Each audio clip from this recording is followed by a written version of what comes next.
nuvole sono incantesimi sopra di noi. Bene, siamo qui con Gigi, detta Zenda. Come stai? Tutto bene? Bene, benissimo. Ottimo.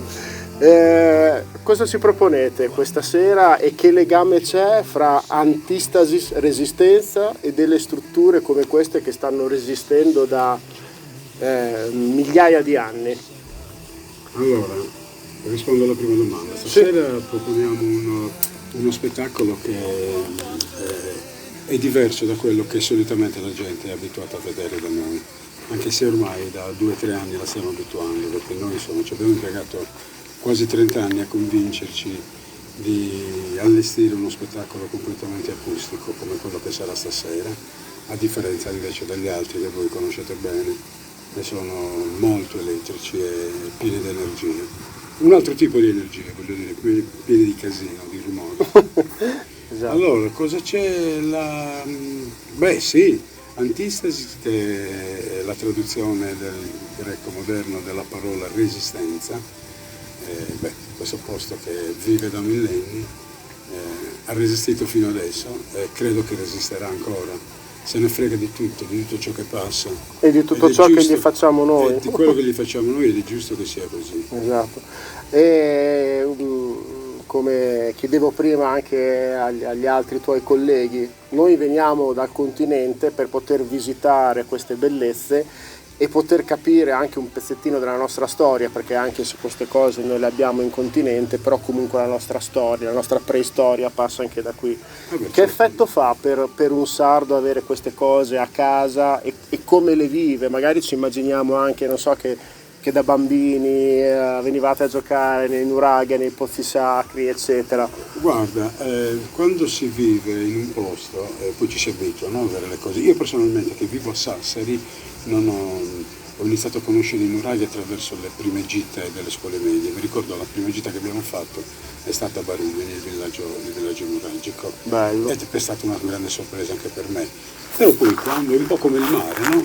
Quando ce l'hai, diciamo, sai, il mare della Sardegna è il più bello del mondo e tutta questa bellezza che abbiamo nell'archeologia. Noi poi abbiamo fatto qualche anno fa 2 tour chiamati Archeos, quindi siamo abbastanza attenti a quello che ci circonda, la nostra antichità, anche perché insomma i Tazenda sono nati pensando all'antichità e vedendoli con l'occhio moderno di oggi. Assolutamente. E canto a Magios Bisù, cadi in amore e nel tempo di un bacio risali su, foglia che non vuole andar giù, da terra ritorna al suo albero, questo è l'amore che so. Le nuvole sono incantesimi sopra di noi. Qualche mattina fa noi ci siamo alzati alle 5:15 per andare a visitare diversi nuraghe, e però siamo arrivati al terzo nuraghe, che era il nuraghe Alvu di Pozzomaggiore. L'abbiamo visitato su mezzogiorno e mezzo, fuori 40 gradi e dentro nella camera principale ci saranno stati almeno 15 gradi in meno, senza scherzare, e diciamo un pozzo pieno d'acqua. Caldo fa caldo, in Sardegna come nel resto d'Italia purtroppo non sta piovendo. Cosa dobbiamo imparare, cioè quanto dobbiamo imparare dai nuragici per poter vivere noi stessi in modo maggiormente ecocompatibile? Abbiamo disimparato veramente. Negli anni abbiamo disimparato, ci siamo evoluti in un altro modo tecnologicamente, ma non riusciamo a dare la certezza millenaria che invece riescono a darci loro, non essendoci più con queste testimonianze che ci hanno lasciato. Infatti molto spesso mi viene da pensare, no, noi diciamo che viviamo in un'era tecnologicamente avanzata, ma forse non è vero per niente, perché sì, se tutto quello che facciamo deve avere un impatto così elevato sull'ambiente. A me il progresso che abbiamo raggiunto non mi spaventa, mi fa piacere, perché io sono un uomo abbastanza tecnologico, sono anche un tastierista. Lo devo essere uomo tecnologico per la mia professione, però la tecnologia non mi spaventa né mi stupisce, perché credo che sia uno sforzo minimo che l'uomo fa. Invece purtroppo, quando ritornando al fatto che abbiamo disimparato, abbiamo dimenticato, abbiamo imparato a non usare più delle abitudini, dei modi di vivere, il modus operandi che invece era vero, Certo. era vero ed era duraturo e si Esatto. tramandava, capito?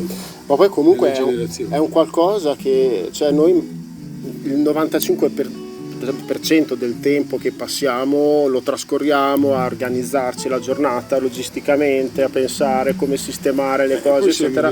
sì. E invece loro qui per il 100% del tempo erano connessi con la natura, ma senza andare a pensare cose strane, semplicemente la connessi con la natura osservavano. non è una cosa strana. Esatto, semplicemente la osservavano Adesso- e si comportavano di conseguenza. Adesso guarda, una cosa di buono sta succedendo, che la scienza con le religioni stanno trovando un punto di incontro. Sì, Quindi non ok. esiste più né la magia nel dire credo, non credo, proprio loro utilizzavano più queste leggi, Certo. utilizzavano le leggi del mondo, come diceva Battiato. Grande Battiato che veramente ci ha fatto un sunto con le sue canzoni di tutto ciò che è Grande il maestro. il pensiero, sì, è veramente un maestro. Lì è stato bello perché fino agli anni 2000 io l'ascoltavo così perché erano belle le musiche. Poi comunque facendo magari un certo percorso anche da un punto di vista naturopatico, Più personale. eccetera, più personale, sono veramente degli insegnamenti di vita.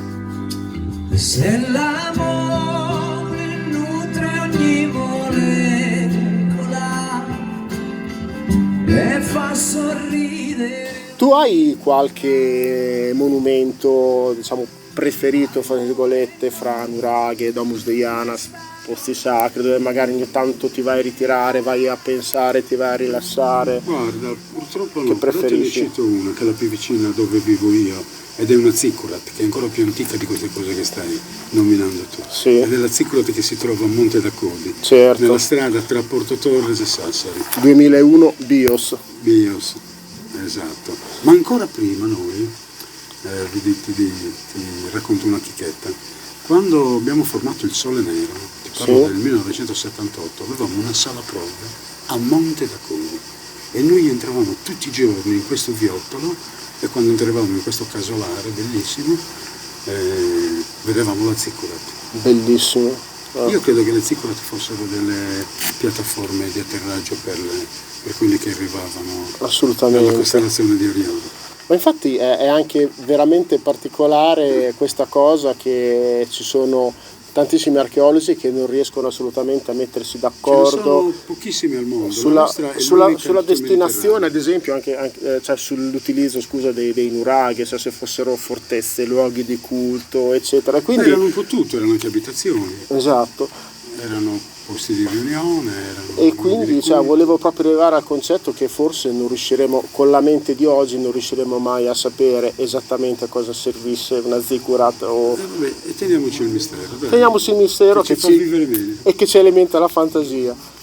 Gigi, ti ringraziamo veramente tanto È stato un e, piacere. e come dicevo anche con Nicola e con Gino, è grazie a questi poeti che la lingua sarda continua a vivere citando oro e cristallo. Grazie a Giusto? voi che ci sostenete. Grazie tante, Ciao, ragazzi. ciao, buon concerto.